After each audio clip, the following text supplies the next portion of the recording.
আল্লাহ রাব্বুল আলামিন পবিত্র কোরআনুল কারীমের 91 নম্বর সূরা শামস, এই সূরা শামসের মধ্যে আল্লাহ রাব্বুল আলামিন 60টি বিষয়ে শপথ করেছেন। 60টি বিষয়ে শপথ করে আমাদেরকে একটি জিনিস থেকে সাবধান থাকতে বলেছেন। 60টি বিষয়ে শপথ করে আমাদেরকে বলেছেন যে তোমরা এই জিনিস থেকে সাবধানে থাকো। তো আল্লাহ শপথ করলেন, আল্লাহর কোনো বিষয়ে বলার জন্য শপথ করার, কসম করার কি দরকার আছে? দরকার নাই। তারপরও আল্লাহ কেন কসম করলেন? এর কারণ হলো এই কথার গুরুত্ব বোঝানোর জন্য আল্লাহ কসম করেছেন। সুবহানাল্লাহ। আমরা কোনো কথার গুরুত্ব কাউকে বিশ্বাস করানোর জন্য কি করি? কসম করি। আল্লাহর কসম করে বলছি ভাই এটা সত্য কথা। তো আল্লাহ রাব্বুল আলামিন এই সূরা শামস, আজকে এশার নামাজের প্রথম রাকাতে যে সূরা পড়লাম, এই সূরা শামস 30 নম্বর পারায় অবস্থিত। এই সূরা শামসের 1 থেকে 7 নম্বর আয়াত, এই আয়াতে 60টি বিষয় শপথ করে আমাদেরকে একটি বিষয় সাবধান থাকতে বলেছেন। আল্লাহ রাব্বুল আলামিন বলেন, والشمس وضحاها والقمر إذا تلاها والنهار إذا جلاها والليل إذا يغشاها والسماء وما بناها والأرض وما طحاها ونفس وما سواها।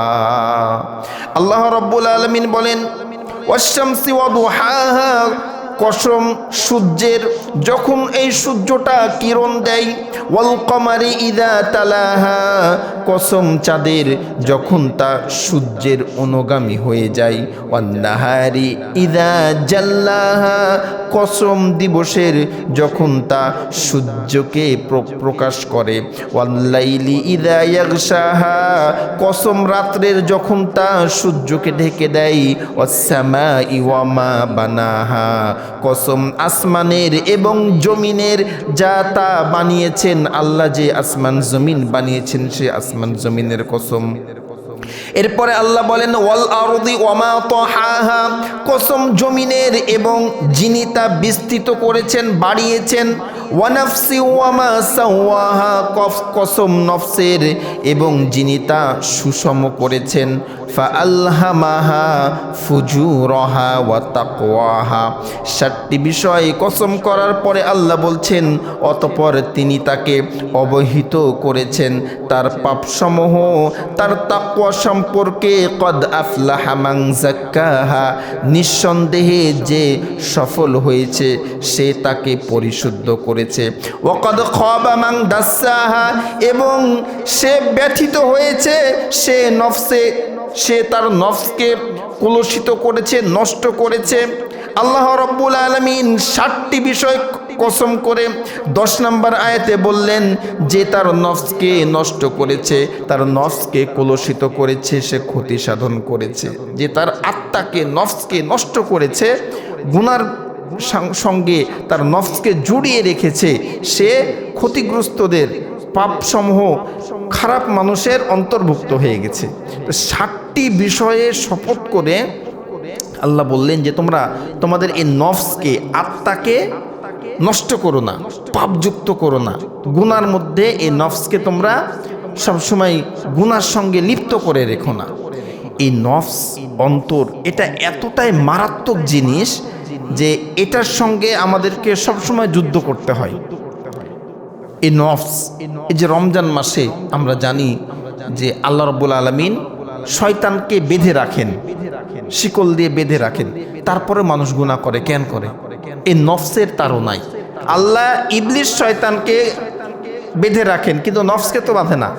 এই নফসকে কন্ট্রোল করার দায়িত্ব আমাদের।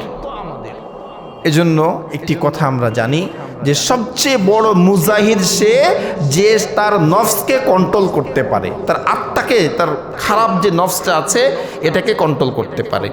নফস 3 প্রকার। 1 নম্বর নফস হলো নফসুল আম্মারা, আম্মারা, এই নফসটা হলো খারাপ নফস।